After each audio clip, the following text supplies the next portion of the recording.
دل میں اللہ کی محبت بھری ہوگی وہ قیمتی انسان ہے۔ حضرت ابراہیم علیہ السلام کا واقعہ ہے، اپنی بکریوں کو چرا رہے تھے، ایک بندہ قریب سے گزرا اور اس نے پڑھا سبحان ذی الملک والملکوت سبحان ذی العزت والعظمت والہیبت والقدرت والکبریاء والجبروت۔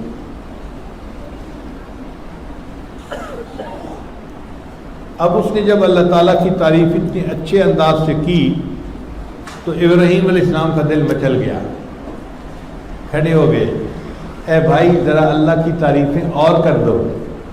اس نے کہا مجھے اس کے بدلے کیا دیں گے؟ بھئی آدھا ریوڑ آپ کا، آپ ایک دفعہ کہہ دو۔ اس نے پھر کہہ دیا، پھر دل مچل گیا، اللہ یہ آپ کی تعریفیں کرتا رہے اور آپ کا خلیل آپ کی تعریفیں سنتا رہے۔ اے بھائی ایک مرتبہ تعریف اور کر دو۔ اس نے کہا اب کیا دیں گے؟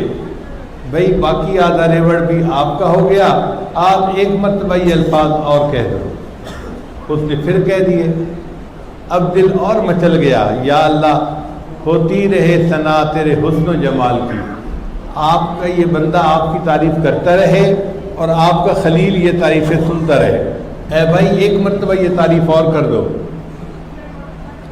اس نے کہا اب تو آپ کے پاس کوئی جانور ہی نہیں دینے کے لیے، تو اب مجھے اس کے بدلے کیا دیں گے؟ تو ابراہیم علیہ السلام نے جواب دیا کہ آپ کو بکریاں چرانے کے لیے بندے کی ضرورت ہوگی، آپ میرے رب کی تعریف کر دیجئے، میں ساری زندگی تمہارے جانور چراتا ہوں۔